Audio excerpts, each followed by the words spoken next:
आदाब। आदाब। सलाम वालेकुम। वालेकुम सलाम।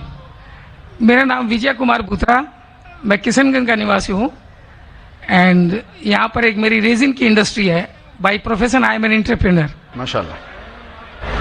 ऐसा है, आपके विषय में मैंने आपकी तकरीरें काफ़ी टीवी पर भी देखी है, पीस टीवी पर कलकत्ते में, और हमने ऐसा पाया है कि आप इस्लाम के अलावा हिंदू शास्त्रों में भी आपकी बहुत बड़ी आस्था और बहुत बड़ी रुचि रखते हैं।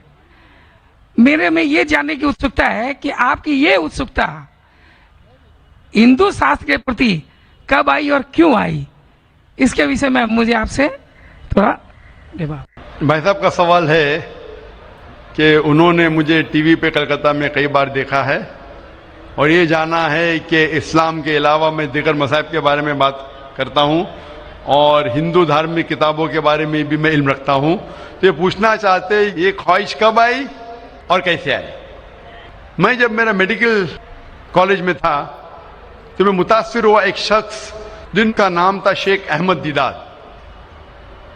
वो साउथ अफ्रीका के थे और वो इस्लाम और ईसाई मज़हब पे महारत रखते थे।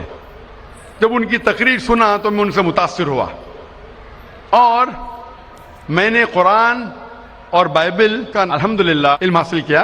तो सबसे पहले मैंने इल्म हासिल किया बाइबल के बारे में, इस्लाम और ईसाईयत के बारे में। और जब मैं उनसे मिला उन्होंने कहा कि इस्लाम और ईसाईयत पे कई लोग तकरीर कर चुके और कई किताबें लिख चुके, लेकिन हिंदू मजहब और इस्लाम के बारे में वो चंद किताबें हैं। उन्होंने दरखास्त की कि बेटा ईसाईयत के अलावा दिगर मज़ाहिब के बारे में आप मुताला कीजिए और उनको भी पैगाम पहुंचाइए। और जब कुरान मजीद की मैंने आयत पढ़ी, कुरान मजीद में अल्लाह ताला ईश्वर कहते हैं सूरह अल इमरान में सूरह नंबर 3 आयत नंबर 64 में, तालौ इला कलिमतिन सवाइन बैना बैनकुम, आओ हम उस बात की तरफ जो आप और हम में यकसा है। सबसे पहली बात क्या है? अल्लाह नाबुदा इल्लल्लाह, कि हम सिर्फ एक ईश्वर की इबादत करें। वला नुश्रिका भी शैअन, कि हम आपस में किसी को शरीक न करें। वला यत्तखिज़ बादुना बादन अरबाबन मिन दुनिल्लाह, कि हम आपस में किसी को रब न कहे। फइन तवल्लो, अगर वो न माने, फ़कुलू शहदू बिअन्ना मुस्लिमून, आप शहादत दो कि आप मुस्लिम हैं। तो जब मैंने कुरान मजीद की आयत पढ़ी जिसमें लिखा है कि जब भी आप गैरों से बात करते हैं तो उस बात की तरफ आओ जो उनमें और हम में यकसा है, और मजहबी किताब में यकसानियत भी है, डिफरेंसेस भी है। तो मैं कहता हूं कि कम से कम यकसानियत के ऊपर तो हम अमल करें, जो डिफरेंसेस है वो कल डिस्कस करेंगे। डिफरेंसेस तो है, मैं ये नहीं कहता डिफरेंसेस नहीं है, लेकिन जो यकसानियत है, जो आपकी किताब धार्मिक किताब और हमारी किताब में यकसा है, तो कम से कम उसके ऊपर तो अमल करें। तो ये सोच लेके शेख दीदार से मुतासिर होके और कुरान मजीद की आयत सूरह नंबर 3 आयत नंबर 64 जब मैं मेडिकल कॉलेज में था मैंने शुरू किया ये मेरा मिशन।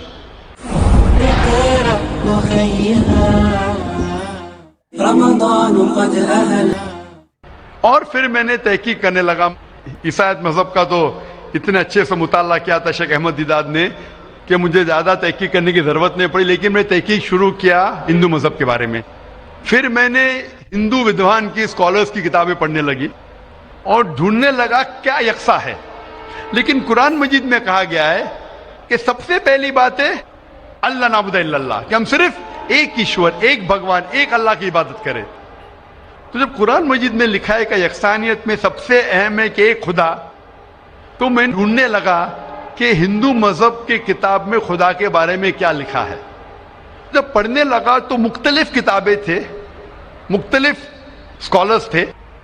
मुख्तलिफ स्कॉलर्स को पढ़ने के बाद पता चला कि एक होता है कि मजहब को जानना किताबों के जरिए और एक मजहब के मानने वालों के जरिए।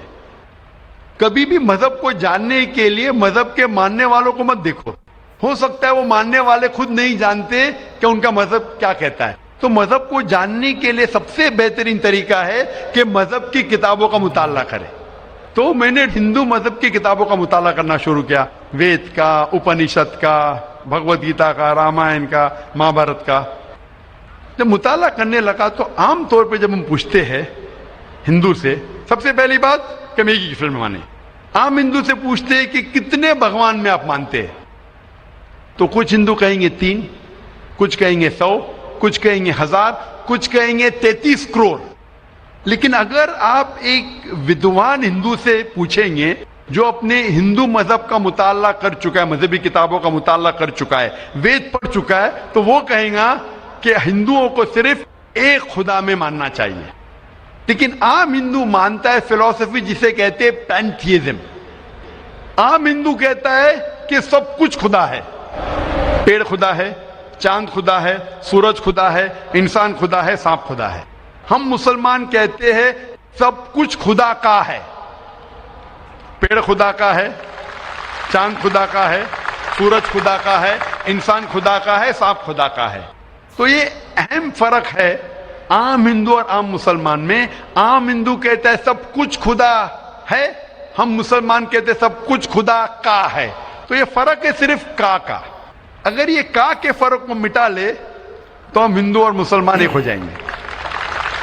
कैसा करना चाहिए?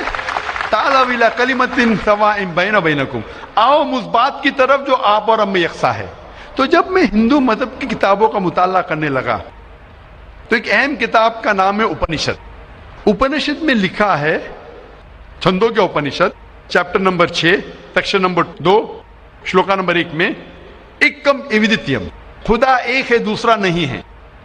जब हम पढ़ेंगे श्वेताश्वेतर उपनिषद चैप्टर नंबर 6 श्लोका नंबर 9 में, नाचस्य कसिज जनिता न चदीपा, ये संस्कृत कोटेशन है जिसके मानी है उस खुदा, उस ईश्वर का कोई रब नहीं, उस ईश्वर के कोई वालिदैन नहीं, उसके ऊपर कोई नहीं है, उसकी वालदा नहीं, उसके वालिद नहीं है।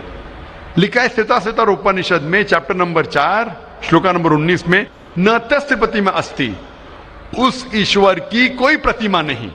प्रतिमा संस्कृत में होता है अक्स, photograph, painting, picture, idol, statue, sculpture. न तस्य प्रतिमा अस्ति, उस ईश्वर की कोई प्रतिमा नहीं, कोई अक्स नहीं, कोई पिक्चर नहीं, कोई फोटोग्राफ नहीं, कोई पेंटिंग नहीं, कोई आइडल नहीं, कोई स्कल्पचर नहीं, कोई स्टैच्यू नहीं।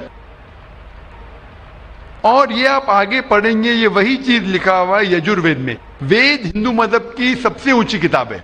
यजुर्वेद में लिखा है चैप्टर नंबर 32 श्लोका नंबर 3 में, न तस्य प्रतिमा अस्ति, उस ईश्वर की कोई प्रतिमा नहीं, कोई अक्स नहीं, कोई फोटोग्राफ नहीं, कोई पेंटिंग नहीं, कोई पिक्चर नहीं, कोई स्टैच्यू नहीं, कोई आइडल नहीं, कोई स्कल्पचर नहीं। तो जब आप हिंदू मजहब की किताबों का मुताला करते पता चलता है हिंदू मजहबी किताब में भी लिखा है खुदा एक है, उस खुदा का कोई अक्स नहीं। और ब्राह्म सूत्र जो हिंदुइज्म का है वो एकम ब्राह्म द्योत्या नास्ते नैना नास्ते किंचन, भगवान एक ही है, दूसरा नहीं है, नहीं है, नहीं है, जरा भी नहीं है। There is only one god, not a second one, not at all, not at all, not in the least bit. तो इस जरिए से मेरा मुताला शुरू हुआ। सबसे पहले तहकीक करने लगा मैं कि हिंदू मजहब की किताब में ईश्वर का क्या जिक्र है, भगवान का क्या जिक्र है। और पता चला जिस तरीके से कुरान मजीद में लिखा है खुदा एक है, वही लिखा है हिंदू मजहबी किताब में। जिस तरीके कुरान में लिखा है उसका कोई अक्स नहीं, वही लिखा है हिंदू मजहब में। जिस तरीके से कुरान मजीद में लिखा है ना वो किसी से जना है ना किसी को जनता है, वही चीज लिखी हिंदू मजहबी किताब में। तो मैंने कहा जो यकसा है तो इसके ऊपर अमल क्यों ना करे। तो इस तरीके से मेरी तहकीक शुरू हुई और आस्ते आस्ते तहकीक के बाद पता चला कि हिंदू मजहब में भी लिखा हुआ है कि अवतार आने वाले हैं। अवतार लोग समझते हैं कि भगवान एक इंसान का रूप लेता है, ये एक मानी है, लेकिन सही मानी है संस्कृत में मतलब भगवान खुद नहीं, भगवान किसी को भेजता है। तो अवतार के सही मानी है जैसे हम कहते हैं पैगंबर। तो भगवान ने, ईश्वर ने कई पैगंबर भेजे और आखिरी पैगंबर का जिक्र हिंदू मजहबी किताब में है, कई किताबों में है, वेद में है, उपनिषद में है। कई मिसाल दूंगा एक, कल्कि पुराना में लिखा है कि आखिरी जो अवतार आने वाले आखिरी पैगंबर वो कल्कि अवतार है। उनके वालिद का नाम है विष्णु यास। विष्णु मतलब खुदा, यास मतलब नौकर, खुदा का नौकर। अरबी में करेंगे तो हो जाता है अब्दुल्ला, जो नाम था मोहम्मद सल्लल्लाहु अलैहि वसल्लम के वालिद का। उसके वालिदा का नाम है सुमति, मतलब शांति, अमन। अरबी में हो जाता है आमिना, जो मोहम्मद सल्लल्लाहु अलैहि वसल्लम की वालदा का नाम था। इसमें लिखा है कि इन्हें वही आएंगी एक केव में, एक गारे में, जो मोहम्मद सल्लल्लाहु अलैहि वसल्लम गारे हिरा में आई थी, उन्हें वही आएंगी रात के वक्त। वो बाद में जाएंगे नॉर्थवर्ड और फिर वापस आएंगे। मोहम्मद सल्लल्लाहु अलैहि वसल्लम ने हिजरत की थी, मदीना की तरफ वापस आए, उनके 4 करीब दोस्त होंगे, इसमें 4 खुलफा राशिदीन है। इस तरीके से डिटेल में लिखा गया है आखिरी पैगंबर, जो आखिरी अवतार जो आने वाले मोहम्मद सल्लल्लाहु अलैहि वसल्लम। तो मैं कहता हूं हिंदुओं से कि आप अपनी हिंदू किताब का मुताला कीजिए और हम हिंदू और मुसलमान एक हो जाएंगे। तो इस तरीके से मेरे तहकीक शुरू हुई और मैं दुनिया भर में कोशिश करता हूं अमन का पैगाम लोगों तक पहुंचाए। जी भाई साहब, आपने जो उपनिषदों का वर्णन किया उसके साथ में एक लाइन और जोड़ता हूं, जहां पर यही लिखा हुआ है कि ईश्वर एक ही है। वो हमारी श्रीमद् भगवद गीता है, जिसे हम श्रीमद् भगवान की वाणी या ईश्वर की वाणी कहते हैं।